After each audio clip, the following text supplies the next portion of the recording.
ఆముదం ఇది దీర్ఘకాలిక పంట. మనం వేసిన రకాన్ని బట్టి పంట కాలం 6 నుండి 7 నెలలుంటుంది.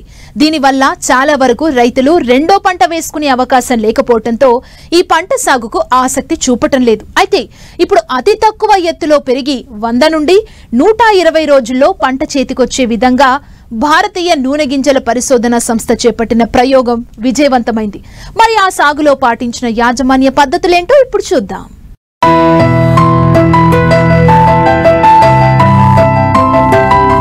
నూనె గింజల పంటల్లో ఆముదానిది ప్రత్యేక స్థానం. బీడు, బంజరు భూముల్లో సైతం రైతులు ఆముదాన్ని సాగు చేసి ఆశాజనకమైన రాబడిని సొంతం చేసుకోవచ్చు. దీని నుండి వస్తున్న నూనెను వివిధ పరిశ్రమల్లో ముడిసరుకుగా ఉపయోగిస్తున్నారు. అందుకే దీనిని ఇండస్ట్రియల్ ఆయిల్ అంటారు. అయితే ఈ పంటను బలవర్ధకమైన నేలల్లో రైతులు సాగు చేయడానికి ఇష్టపడడం లేదు. ఎందుకంటే ఈ పంట చేతికి రావాలి అంటే దాదాపుగా 6 నుంచి 7 నెలల సమయం పడుతుంది. రెండో పంట వేసుకోవడానికి వీలుండదు. అందుకే దీని సాగు విస్తీర్ణం చాలా వరకు తగ్గిపోయింది. ఈ నేపథ్యంలో సాగు విస్తీర్ణం పెంచాలన్న ఉద్దేశంతో భారతీయ నూనె గింజల పరిశోధన సంస్థ శాస్త్రవేత్తలు ప్రయోగాలు చేయటం ప్రారంభించారు. ప్రస్తుతం ICH5 రకంతో చేసిన ప్రయోగం విజయవంతమైంది. 7 నెలల పంట కాలం నుండి 4 నెలల్లో పంట చేతికి రావడమే కాకుండా ఎత్తు 90 సెంటీమీటర్లు ఉండే విధంగా చేశారు. అసలు సాగులో పాటించిన సమగ్ర యాజమాన్య పద్ధతులేంటో నూనె గింజల పరిశోధన సంస్థ ప్రధాన శాస్త్రవేత్త డాక్టర్ లక్ష్మమ్మ ద్వారా తెలుసుకుందాం. ఆముదం మామూలుగా అయితే 6 నుంచి 7 నెలలు పంట కాలం ఉంటుంది. అంటే దాదాపుగా 210 రోజులు. మనం ఇంకా నీళ్లు పెడుతూనే ఉంటే అది పెరుగుతూనే ఉంటుంది. రైతులు ఈ ఆముదం పంట వేసుకున్నప్పుడు పంట కాలం ఎక్కువ ఉండడం వల్ల చాలాసార్లు వాళ్ళు రెండో పంట వేసుకునే దానికి టైం ఉండదు. అంటే సీజన్ అయిపోతుంది. అదే కాకుండా మనం గెలల వారీగా దీన్ని ఎండిపోయిన గెలలు ఎండిపోయినట్టుగా హార్వెస్ట్ చేస్తామంటే 3-4 సార్లు కోయాల్సి వస్తుంది. దానివల్ల మన కూలీల ఖర్చు కూడా పెరుగుతుంది. అందువల్ల ఆముదాన్ని మనం ఇంకా ఆముదం ఏరియాని మన రాష్ట్రంలో పెంచాలి అంటే మనం ఇలాంటి సమస్యలను అధిగమించాలి.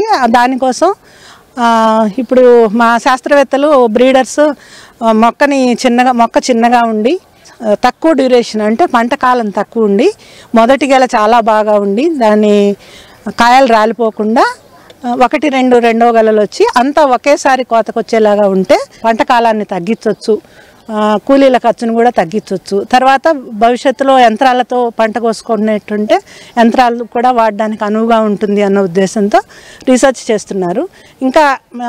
ఇంకా ఏ వంగడాలు బయటికి రాలేదు. ఈలోపు మేము వేరే పద్ధతుల్లో అంటే హార్మోన్లు అవి వాడడం వల్ల పంటని అంటే మనం హైటు దాని కొంత ఎక్కువ ఎక్సెసివ్ వెజిటేటివ్ గ్రోత్ రాకుండా దాన్ని తగ్గించి పంట దిగుబడి మాత్రం తగ్గకుండా ఒకవేళ కొంత పంట దిగుబడి తగ్గుతుంది అంటే మొక్కల సాంద్రత తగ్గించుకొని అన్ని మొదటి గెల రెండవ గెల అన్నీ ఒకేసారి మనం కోసుకోగలిగితే నేను ముందు చెప్పినట్టుగా మనకి కూలీల ఖర్చును తగ్గించుకోవచ్చు. తర్వాత యంత్రాలతో కూడా మనం ఒకేసారి పంటను కోసుకోవచ్చు అన్న ఉద్దేశంతో ఇది చేసాము.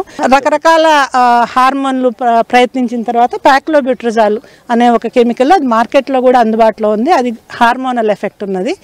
దాన్ని మనం పంట పైన 2 సార్లు ఈ ఆముదం పంట మీద మొదటి గెల వచ్చే ముందు 6 నుంచి 8 ఆకుల దశలో ఉన్నప్పుడు ఒకసారి, రెండవ కొమ్మలు వచ్చిన తర్వాత 3 ఆకుల దశలో ఉన్నప్పుడు రెండవసారి, 2 సార్లు మనం పిచికారీ చేయడం వల్ల కణుపుల సంఖ్య కూడా మారదు, కానీ పొడవు తగ్గుతుంది, మొక్క హైట్ తగ్గుతుంది. హైట్ ఇంకొంచెం ఖరీఫ్లో అయితే పెరుగుతుంది, కానీ మామూలుగా 1.5-2 మీటర్లు పెరిగేది ఇది 80 నుంచి 90 సెంటీమీటర్లలో ఆగిపోతుంది. తర్వాత మొదటి గెల కూడా మామూలుగా అయితే లూజ్గా ఉంటుంది, అంటే కాయలు లూజ్గా ఉంటాయి. ఇవి కొంచెం దగ్గరగా వస్తాయి, కానీ కాయల సంఖ్య తగ్గదు, పంట దిగుబడి మొదటి గెలది అసలు తగ్గదు.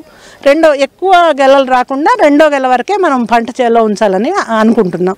కాబట్టి 2 నుంచి 3 ఈ రకం అయితే ICH5 దీనికి చాలా బాగా రెస్పాండ్ అవుతుంది. దీంట్లో 2 గెలల వరకే ఉంచుతున్నాము, 2 గెలలే వస్తాయి. ఇప్పుడు ఇక్కడ 3వది వచ్చినా కూడా మనం జనరల్గా దానికోసం ఆగము.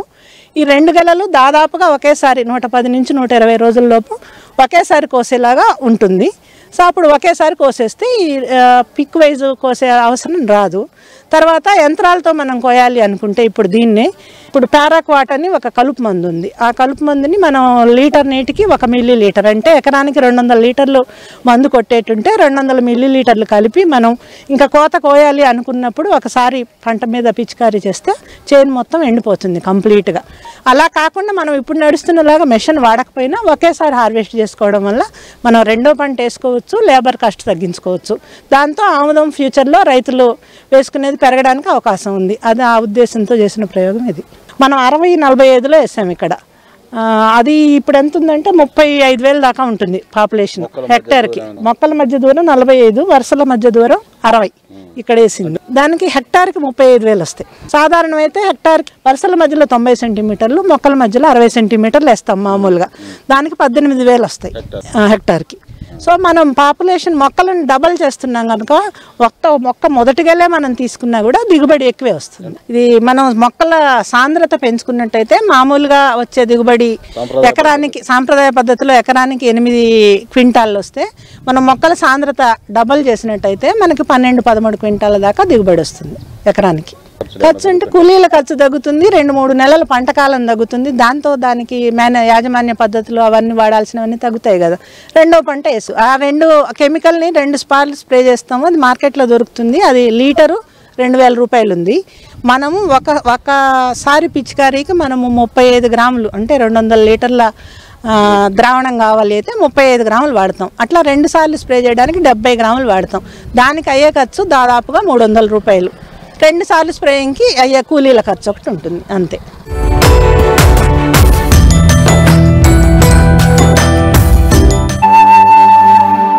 $1 మిలియన్ పంటగా పేరొందిన వనామీ రొయ్యల సాగుకు గడ్డుకాల సమయం.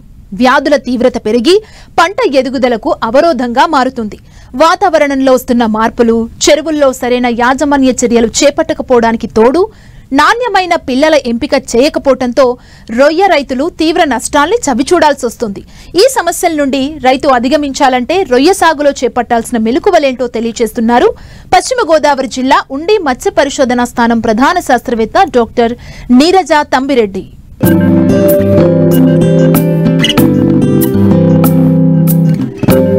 వేసవిలో ఉష్ణోగ్రతల వల్ల రోగకారక సూక్ష్మ క్రిముల బారిన పడి చేపలు, రొయ్యలు చనిపోయే ప్రమాదముంది. ముఖ్యంగా చెరువుల్లో ప్రాణవాయువు తక్కువ మోతాదులో కరుగుతుంది. తద్వారా నీటిలో అధిక సాంద్రతలో పెరుగుతున్న చేపలకు ఆక్సిజన్ అందక చనిపోతాయి. సాధారణంగా రొయ్యలకు వైరస్, బ్యాక్టీరియా, ఫంగల్, ప్రోటోజోవా, పోషకాహార జన్యుపరమైన లోపాలతో పాటు వాతావరణంలో మార్పుల వల్ల వ్యాధులు సంక్రమించే అవకాశముంది. రొయ్యలకు సోకే వ్యాధుల్లో వైట్ గట్ వ్యాధి అతి భయంకరమైనది. ఇది సోకిన 2 రోజుల్లోనే రొయ్యలు మరణిస్తాయి. ఒక్కోసారి ఈ వ్యాధి సోకితే ఆ చెరువుల్లో పూర్తి స్థాయిలో వ్యాధికారకమైన జీవులు నశించేలా యజమానులు చర్యలు తీసుకోవాలి. ముఖ్యంగా విబ్రియో జాతికి చెందిన విబ్రియో సర్వే పారాహి మొలైటికస్ వంటి బ్యాక్టీరియాల వల్ల విబ్రియోసిస్ వ్యాధి సోకుతుంది. సాగు చెరువు నిర్వహణలో ఎలాంటి లోపం ఉన్నా ఇది సోకుతుంది. కాబట్టి ఎప్పటికప్పుడు పరీక్షిస్తూ సమయానుకూలంగా మేలైన యాజమాన్యం చేపట్టాలని సూచిస్తున్నారు పశ్చిమ గోదావరి జిల్లా ఉండి మత్స్య పరిశోధనా స్థానం ప్రధాన శాస్త్రవేత్త డాక్టర్ నీరజ తంబిరెడ్డి. ఆంధ్ర రాష్ట్రము చూసుకున్నట్లయితే అన్ని కోస్తా జిల్లాల్లో కూడా వన్నామీ కల్చర్ అనేది చాలా విస్తృత స్థాయిలో జరుగుతూ ఉంది. ఈ జనవరి నుంచి వేసినటువంటి ఈ క్రాపుల్లో ఏంటంటే రైతులు కొన్ని రకాల వ్యాధుల వల్ల ఈ వేసినటువంటి 15 నుంచి 30 రోజుల్లోనే కూడా రొయ్యలు చనిపోవటము, వాటిని హార్వెస్టింగ్ చేయడము, లేదంటే వాటిని నీళ్ళలోకి వదిలివేయడం జరుగుతూ ఉంది. ముఖ్యంగా వైరస్ వ్యాధి అయినటువంటి వైట్ స్పాట్ వైరస్ డిసీజ్ అనేది ఒకటి కారణం కాగా, రెండవది ఏంటంటే ఎక్కువగా వైట్ ఫీకల్ సిండ్రోమ్ అనేది కూడా ఎక్కువ ప్రధాన అంశంగా ఉంది. మూడవది వచ్చేటప్పటికి ఏంటంటే విబ్రియోసిస్ అనే దానివల్ల కూడా బ్యాక్టీరియా వ్యాధి, అది దానివల్ల కూడా రొయ్యలు ఎక్కువగా చనిపోతూ ఉన్నాయి.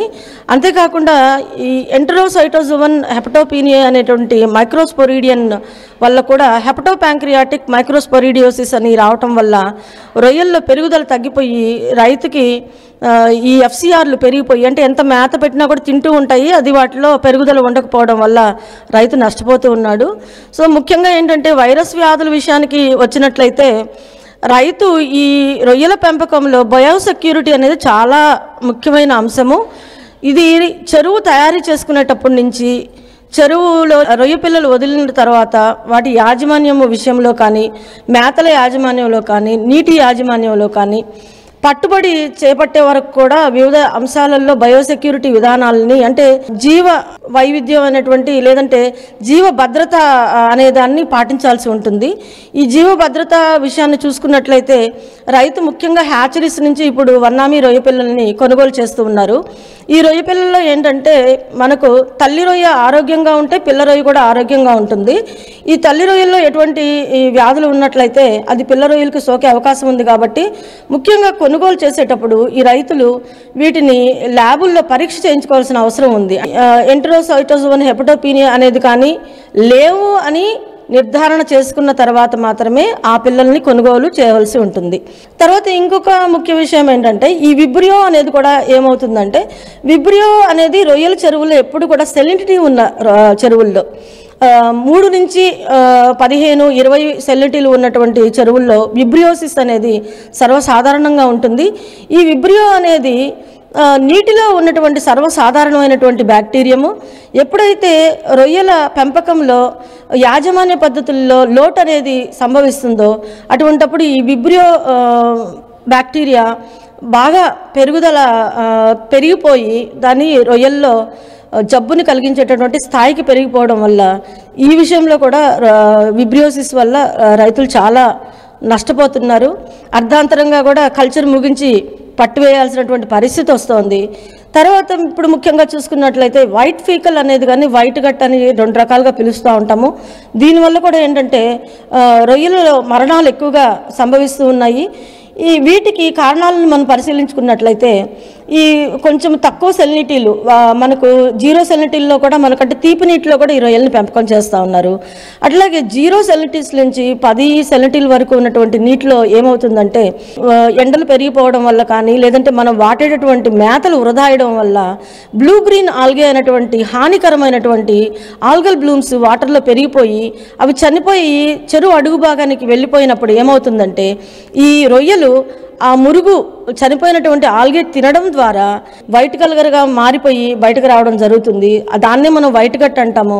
తర్వాత వైట్ ఫీకల్ అనే విషయానికి వస్తే వివిధ కారణాల వల్ల రొయ్యల్లో వైట్ ఫీకల్ రూపంలో పైన నీటి పైన తేలడం జరుగుతుంది అనమాట. ఎందుకంటే దాంట్లో ఎక్కువ క్రొవ్వు పదార్థాలు ఉంటాయి కాబట్టి నీటి సాంద్రత కన్నా అది తక్కువగా ఉంటుంది కాబట్టి అది పైకి తేలడం జరుగుతుంది. దీనికి ముఖ్యంగా వైట్ ఫీకల్కి కారణం చూసుకుంటే విబ్రియోసిస్ అని చెప్పచ్చు. తర్వాత వాడే మేతల్లో ఏమవుతుందంటే ఇప్పుడు కొన్ని సందర్భాల్లో వృక్ష సంబంధమైనటువంటి ప్రోటీన్ సోర్సెస్ మనకు సోయాబీన్ ఎక్కువగా వాడినా లేదంటే ఇంకొక రకమైనటువంటి వృక్ష సంబంధమైనటివి మనము జంతు ప్రోటీన్స్కు బదులు ఇవి ఎక్కువ వాడినప్పుడు ఏమవుతుందంటే వీటిల్లో యాంటీ న్యూట్రిషనల్ ఫ్యాక్టర్స్ అనేటివి ఉండడం వల్ల కూడా ఏంటంటే మన రొయ్యల యొక్క కాలేయ క్లోమంలోని కణాలు దెబ్బతీసే ప్రమాదం ఉంది. అవి చనిపోయి అవి విడిపడి బయటికి రావడము మనకు వైట్ ఫీకల్ రూపంలో బయటకు వస్తుంది.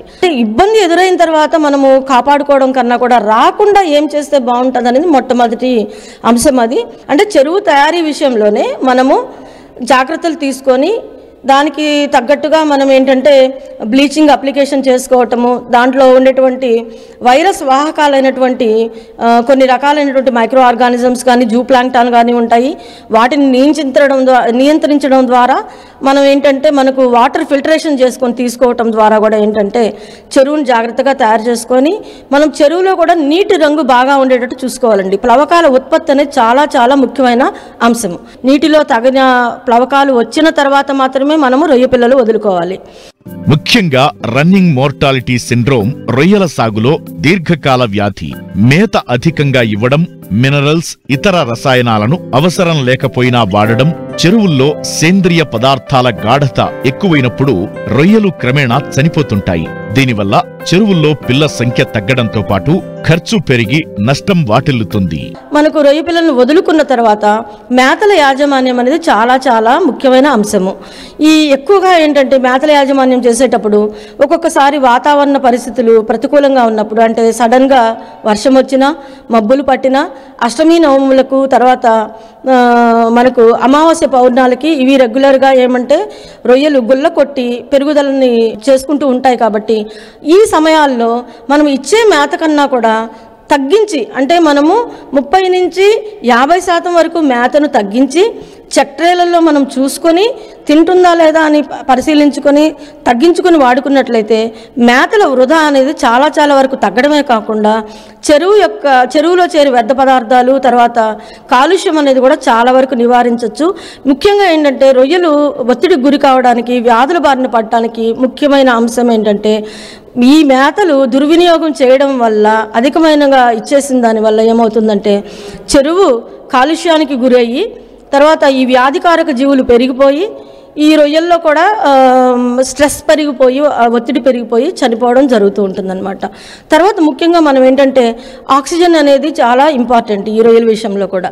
రొటీన్గా కెమికల్స్ వాడేదానికన్నా కూడా ఈ సాయిల్ ప్రోబయాటిక్స్ అనేది కానీ లేదంటే ఈ రొయ్యలకి ఆహారంలో ఫుడ్ ద్వారా మనము ప్రోబయాటిక్స్ పీరియాడికల్గా ఇచ్చుకున్న దాన్ని బట్టి తర్వాత రొయ్యకి ముఖ్యంగా విటమిన్ సి అనేది చాలా ఇంపార్టెంట్ అండి. ఈ విటమిన్ సి అనేది ఏంటంటే రొయ్య గుల్ల కొట్టిన తర్వాత దానికి కొత్త గుల్ల రావాలంటే ఈ విటమిన్ సి ఉండడం ద్వారా కొత్త గుళ్ళని ఏర్పరచుకునేటువంటి సామర్థ్యం పెరుగుతుంది.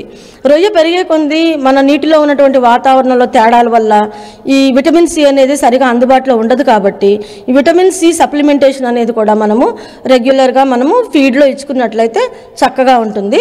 తర్వాత ఈ రొయ్యల మేతల విషయానికి వచ్చినట్లయితే రైతులు అశ్రద్ధ అంటే మనకు ఏముందులే మనకు 2 సార్లు ఇస్తే సరిపోతుంది 3 సార్లు ఇస్తే సరిపోతుంది అనేది కాకుండా ఫెర్మెంటేషన్ పద్ధతిలో పులియబెట్టడం ద్వారా మనము తవుడు కానీ లేదంటే బెల్లము అదే రకంగా మనకు కొంత డిఏపి ఇవన్నీ కూడా మిక్స్ చేసుకొని ఈస్ట్ అనేది మిక్స్ చేసుకొని ఒక 24 గంటలు ఏదన్నా మనకు మంచి ప్రోబయాటిక్ ఒక 250 గ్రాములు మనం మిక్స్ చేసుకొని ఒక 200 లీటర్ల ప్లాస్టిక్ డ్రమ్లో నానబెట్టుకొని ఒక 24 గంటల నుంచి 36 గంటలు తర్వాత ఉదయం పూట మనం చెరువు మీద చల్లుకున్నట్లయితే సహజమైనటువంటి ఆరోగ్యకరమైనటువంటి బ్యాక్టీరియాలు ఉత్పత్తి చెందడమే కాకుండా ప్లాంక్టాన్ అనేది కూడా ఆరోగ్యకరమైనటువంటి ప్లాంక్టాన్ ఉత్పత్తి చేయడం ద్వారా రొయ్యల ఆరోగ్యం బాగుంటుంది. చివరి వరకు మనము కల్చరు కొనసాగించి సత్ఫలితాలు పొందేదానికి అవకాశం ఉంటుందండి. రొయ్యల సాగులో వ్యాధుల పట్ల అవగాహన కలిగి ఉండి శాస్త్రీయ పద్ధతులను అవలంబిస్తేనే మంచి ఫలితాలను సాధించేందుకు వీలుంటుంది. ప్రభుత్వ గుర్తింపు పొందిన హేచరీల నుంచే నాణ్యమైన పిల్ల ఎంపిక చేసుకోవాలి. చెరువుల నిర్వహణలో జాగ్రత్తలు తప్పనిసరిగా పాటించాలి. నీరు, మట్టి, రొయ్య నిత్యం పరీక్షించుకోవాలి.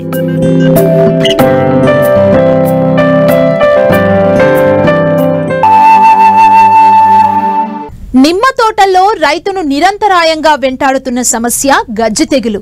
సమస్యాత్మక నేలల్లో నాటిన తోటల్లోనూ యాజమాన్యం సరిగా లేని తోటల్లో ఈ తెగులు తాకిడి అధికంగా కనిపిస్తోంది.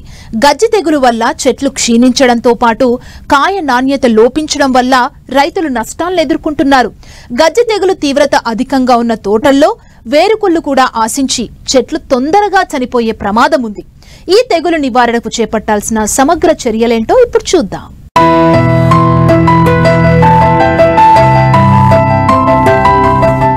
నాటిన 3వ సంవత్సరం నుంచి 30 సంవత్సరాల వరకు నిరంతరాయంగా దిగుబడినిచ్చే పంట నిమ్మ. ఈ తోటల నుంచి ఏడాది పొడవునా కాయ దిగుబడి వచ్చినప్పటికీ నవంబర్ నుంచి వచ్చే పూత నుంచి రైతులు అధిక ఆదాయం పొందుతున్నారు. ఈ పూత నుంచి వేసవిలో కాయ తయారవుతుంది. వేసవిలో నిమ్మకాయకు అధిక డిమాండ్ ఉంటుంది కనుక రైతుకు మంచి రేటు లభిస్తుంది. తెలుగు రాష్ట్రాల్లో ముఖ్యంగా కోస్తా జిల్లాల్లో నిమ్మ తోటలను అధిక విస్తీర్ణంలో సాగు చేస్తున్నారు. కృష్ణా, గుంటూరు, గోదావరి జిల్లాలతో పాటు నెల్లూరు, ప్రకాశం జిల్లాలోని సారవంతమైన మెట్టభూముల్లో ఈ పంట అధిక విస్తీర్ణంలో సాగవుతోంది. నిమ్మ సాగులో అనేక రకాల చీడపీడలను రైతులు సులభంగా అధిగమిస్తున్నప్పటికీ గజ్జి తెగులు బెడదతో ఏడాది పొడవునా ఇబ్బందులు ఎదుర్కొంటున్నారు. ఈ తెగులు వల్ల దిగుబడి తగ్గడమే కాకుండా పంట నాణ్యత తగ్గిపోయి మార్కెట్లో సరైన ధర పొందలేకపోతున్నారు. సాధారణంగా ఈ తెగులు చెట్ల ఆకులు, పండ్ల మీద ఎక్కువగా కనిపిస్తుంది. మొదట ఆకుపై పసుపు పచ్చగా చిన్న చిన్న మచ్చలు ఏర్పడతాయి. క్రమేపీ ఈ మచ్చలు ఉబ్బెత్తుగా, గరుకుగా, గజ్జివలె కనిపిస్తాయి. ఆకులు పసుపు రంగుకు మారి రాలిపోతాయి. కాయల మీద ఈ తెగులు లక్షణాలు గమనించినప్పుడు మచ్చలు ఉబ్బెత్తుగా ఉన్న ప్రాంతాల్లో జిగురు వంటి ద్రవం కారణం కనిపిస్తుంది. తెగులు తీవ్రత అధికంగా ఉన్నప్పుడు కాయల్లో పగుళ్లు సంభవించడం కనిపిస్తుంది. కాయలు ముదరకముందే రాలిపోతాయి. తెగులు తీవ్రమైనప్పుడు చెట్టులోని అన్ని భాగాలకు వ్యాపిస్తుంది. ముళ్ల మీద, పెద్ద కొమ్మల మీద, కాండం మీద, చివరకు వేరుపై కూడా ఈ తెగులు సోకి తీవ్ర నష్టం కలిగిస్తుంది. తెగులు ముదిరిన దశలో కొమ్మలు ఎండిపోయి చెట్టు క్షీణిస్తుంది. గజ్జి తెగులు నివారణకు రైతులు సమగ్ర యాజమాన్యం పాటించాలి. తెగులు సోకిన కొమ్మలను కత్తిరించి వెయ్యాలి. 1 గ్రాము స్ట్రెస్టోసైక్లిన్, 30 గ్రాములు బ్లైటాక్స్ 10 లీటర్ల నీటిలో కలిపి 20 రోజుల వ్యవధిలో 2-3 సార్లు చెట్టంతా తడిచేటట్లు పిచికారీ చెయ్యాలి. చెట్ల మొదళ్లపైన, పెద్ద కొమ్మలపైన గజ్జి తెగులు ఉంటే తెగులు ఉన్న బెరడును కత్తితో గోకివేసి బోర్డో పేస్ట్ పూయాలి. తెగులును గుర్తించిన వెంటనే తగిన నివారణ చర్యలు చేపడితే ఈ తెగులు ప్రభావం దిగుబడిపై అంతగా ఉండదు. ఏటా మే, జూన్ నెలల్లో ఎండు కొమ్మలను కత్తిరించి చెట్లకు గాలి, వెలుతురు ధారాళంగా వచ్చేటట్లు చూసుకుంటే గజ్జి తెగులు ఆశించే అవకాశాలు తక్కువగా ఉంటాయి. కొత్తగా తోటలు వేసే రైతులు తెగులును తట్టుకునే బాలాజీ రకాన్ని సాగుకు ఎంచుకోవడం ఉత్తమం. ఈ విధమైన యాజమాన్యంతో ఈ తెగులును సమర్థంగా అధిగమించి నిమ్మలో అధిక దిగుబడితో పాటు నాణ్యమైన ఉత్పత్తిని సాధించవచ్చు.